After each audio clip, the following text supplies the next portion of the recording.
This is Strike Ogre. It's a mech designed by Sleeper Wolf, and what's more, it's even got some pretty cool features. It feels very slow, it feels very weighty, and whenever you move, it moves very rigidly. It turns to face whichever direction you move the camera with a flick of the right stick. So anytime a target comes within range of this big circle, the reticle will automatically jump to the target and follow it as the mech moves around. So yeah, with the click of the L3 button, it allows you to move around. Anybody who likes skating in their mech action games or their mech anime, they will love this here. There is no custom animation with this mech walk cycle here. Like, that's still using procedural in-engine walk animations. But the only difference is that they have been tinkered with very carefully so that they feel very weighty and authentic. Okay, so let's open up its puppet logic chip.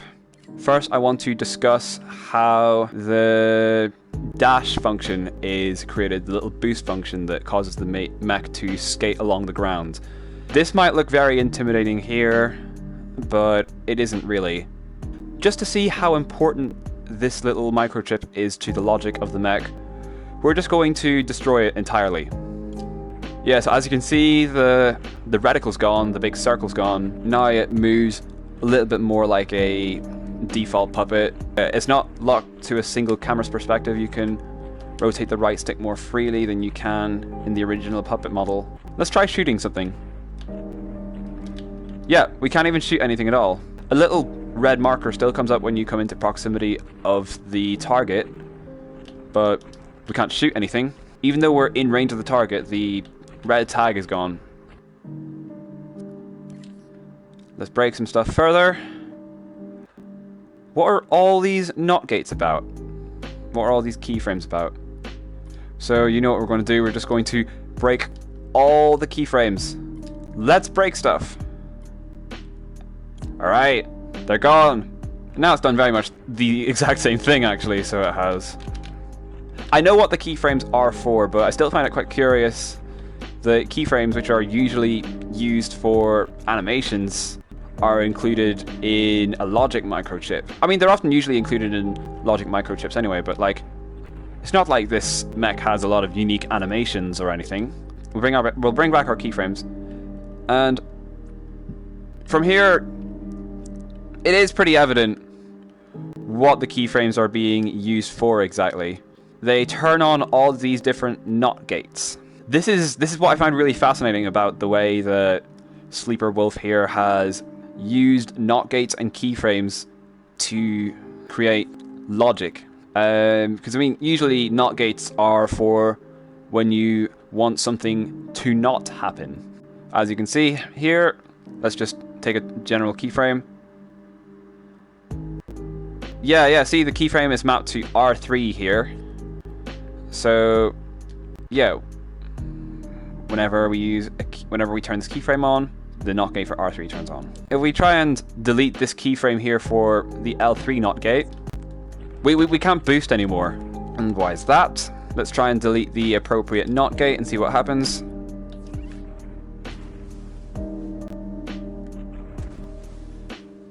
Nothing actually happens. So you can still delete the L3 NOT gate, and you can see that the mech's still working. If we were to delete all of these NOT gates, I would actually imagine that the mech would still work. Let's break stuff. But let's try moving. The boost still works. Yeah, the gun firing still works. This still works here. And this rocket launcher still works. That proves my theory to be correct, that these NOT gates here are not actually important. Rather, they are actually just here for visual reference. To demonstrate that, let's go to this microchip here, which we call skate logic. And then we shall open up this thing called grind. There's a NOT gate here, which passes onto a node.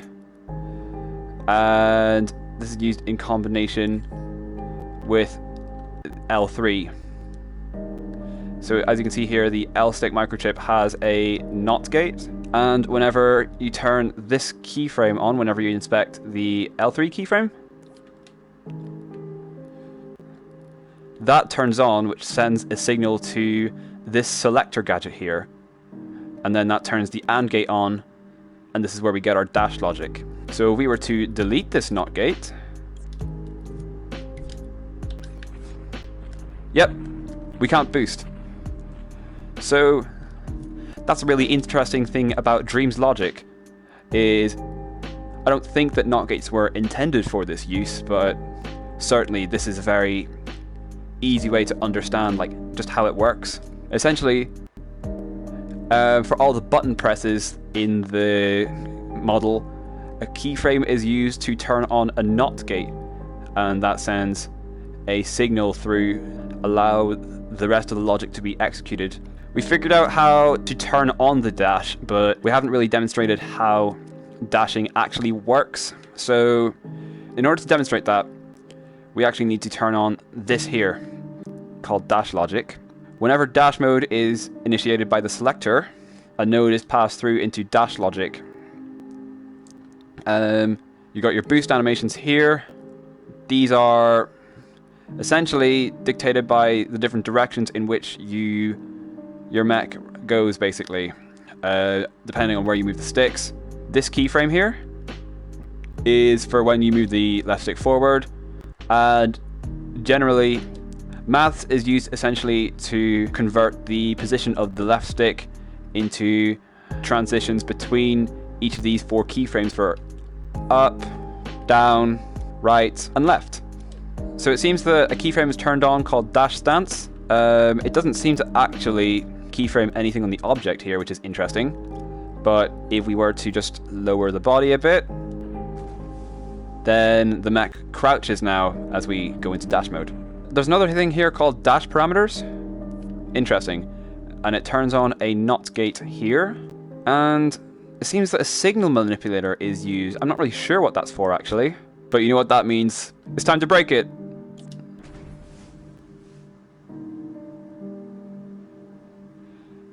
That's really interesting, actually. It doesn't actually affect how the mech moves at all. So I really have no idea what the signal manipulator is for. So the signal manipulator is attached to these 4 AND gates. So if we were to delete the microchip and these 4 AND gates, these movers here would just turn on all the time. They would just be consistently on. But what does that do? No, that's interesting, so it is. So the mech's moving along now, but it's just moving along really, really slowly. If we go back to here, we will remember that there are a lot of keyframed inputs. Perhaps they have something to do with it? They do! Okay. So, allow me to explain. In order to explain how the dash logic works, we're going to have to take this entire top row and delete it. We'll delete all this. Have you noticed anything different? Well, first off, the right stick just does not move at all. Like, the right stick does not move the camera at all. But more important to our little stream here, whenever I move up, down, left, right on the analog stick, there are no accompanying boost animations. Like, whenever I move the left stick right, the mech does not lean right. That is a problem. And that's because these NOT gates here are attached to these keyframes. So yeah, as you can see, up is attached to this keyframe here. And then right is attached to this keyframe here. And so on and so forth. One of the most important gadgets whenever you're using Dreams is left stick local, because it converts your movement of the left thumbstick and right thumbsticks into data. Let's explain something in logic called Boolean variables. You know your whole like binary code. You got your like 100001000 blah blah. Generally, like 1 is yes and 0 is no. There is no in between. Splitters here, they split the data from your left stick into coordinates by x and y axes. So whenever I move my left stick to the right, that is like x equals 1 essentially. Whenever I move my left stick to the left, that is the opposite of 1. Hence, x equals -1. Same with up and down on the y-axis, although I believe it might be inverted on the y-axis. In any case, yeah, these splitters are linked to appropriate keyframes. How far the model transitions into each keyframe animation is determined by how close the value on each of the x and y axes is to 1 or -1. So if we were to delete these splitters, there is no directional animations on the Mech whatsoever. Whenever we keep the splitters and the keyframes, you can see the Mech has a bit more lean to it, and that's what makes a really satisfying skating animation. Now let's bring this back to the original point, which I strayed very far away from. Dash logic. There's keyframes. Okay, so these keyframes, they actually turn on different NOT gates here. So yeah, up, down, left, right. Yeah, so let's do it again. Up, down, left, and right. These NOT gates, as we've explained, they generate signals to turn on these different AND gates.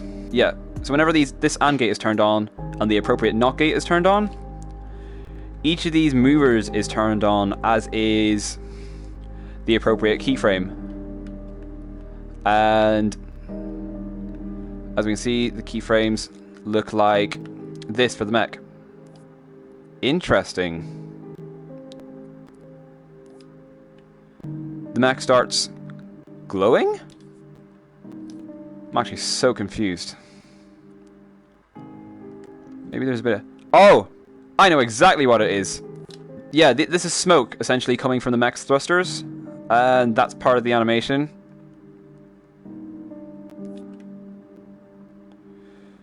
Yeah, I believe so, anyway. It keyframes different visual effects, so it would seem. Yeah, as you can see, this is a drawing. So it is. Pay close attention to these parts of the body, this shoulders, and watch. Try and see if you can see the smoke. Yeah, you can see it now, so you can see it coming from the left side as well. And it's funny because I've actually been playing around with this Mech model for quite a long time, but I didn't even know how that worked, and now I do. We discussed how the left stick local input is used to generate these animations here and the transitions between them. And this is exactly the same for how the right stick camera works. This is how the camera looked like originally. Whenever I let go of the right stick, it just drifts back to its default position. At least whenever I go up or down. If I were to delete this, and bear in mind this is using the same logic as the left stick local gadget input. Yeah, we straight up cannot move the camera. I think that's an appropriate point to move on to how the camera works. So this involves figuring out what these are actually keyframed to. So in order to do that, we're going to have to turn off preview invisibility. But for the sake of my own sanity, we are going to edit this model a bit, and we are going to turn down the glow. Because we turned off visibility, you can see all the little explosion animations. This here is what I suspect is the camera rig, and we are going to see if we can delete it. There we go.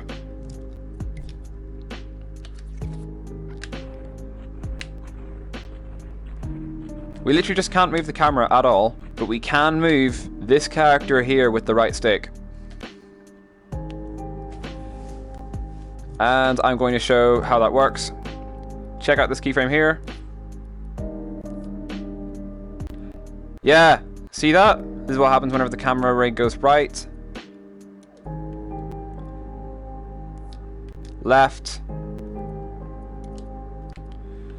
and that's because there's a little something special associated with this camera rig, and that's the camera itself. There's a microchip here, and it has a bunch of NOT gates associated with it, just for turning things on and such, and a tag there, which I'm very curious about.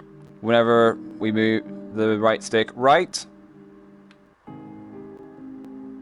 yeah, see? Our camera goes all the way over here because a little NOT gate is tied to it here. The keyframe essentially is slightly rotated around the camera. However, yeah, we can still rotate around the model indefinitely. It doesn't default to like a particular stance. In order to understand that, basically, we're going to have to understand this little thing here, which is called camera logic. Let's just delete it for a bit of fun. See what happens. A lot of things are missing, aren't they? Yeah, see? Because I deleted the camera logic thing, whenever I move on the right stick, it just stays to this particular keyframe. It is stuck at that particular keyframe. I can't get the character to move around any at all. So how do they fix that? How do they allow the camera to be rotated along the x-axis indefinitely? There's a rotator here, okay? So we'll just have some fun. We'll delete these things. See now it's out of control. It's just controlling along its axis freely. The right stick local has keyframes. Left is attached to this NOT gate here, and right is attached to this NOT gate here. Rotation speed is multiplied by the variable here, or sometimes set by the variable here. Remember what I was saying about Boolean variables? 1 is yes, 0 is no. Both of these essentially multiply the rotation speed by 1, but this variable here multiplies the value of r1 by -1, which gets you -1. If we were to get rid of that, no matter what I do, the mech is just going to turn left. The camera is still rotated to the left of the mech, but the mech itself is actually spinning in the opposite direction because we need this variable here to multiply the rotation speed by -1 to make the mech rotate in the opposite direction, thus taking the camera and allowing it to rotate indefinitely as long as the mech is rotating. So to recap, left, right. I really want to get onto other things such as the HUD, the way the guns work, etc. But sadly, I don't have time for that today. This video is already long enough as it is. Tune in next week and you might get to see me break more stuff. However, of course, next week is the Dreams launch special. Dreams unlocks next Tuesday, February 11th, for those in the early access. So I might do a big launch special for Dreams to celebrate the early access release of the full version of the game. Thank you very much for watching, and be sure to stick around, subscribe, like, comment if you want to see me break more stuff in Dreams.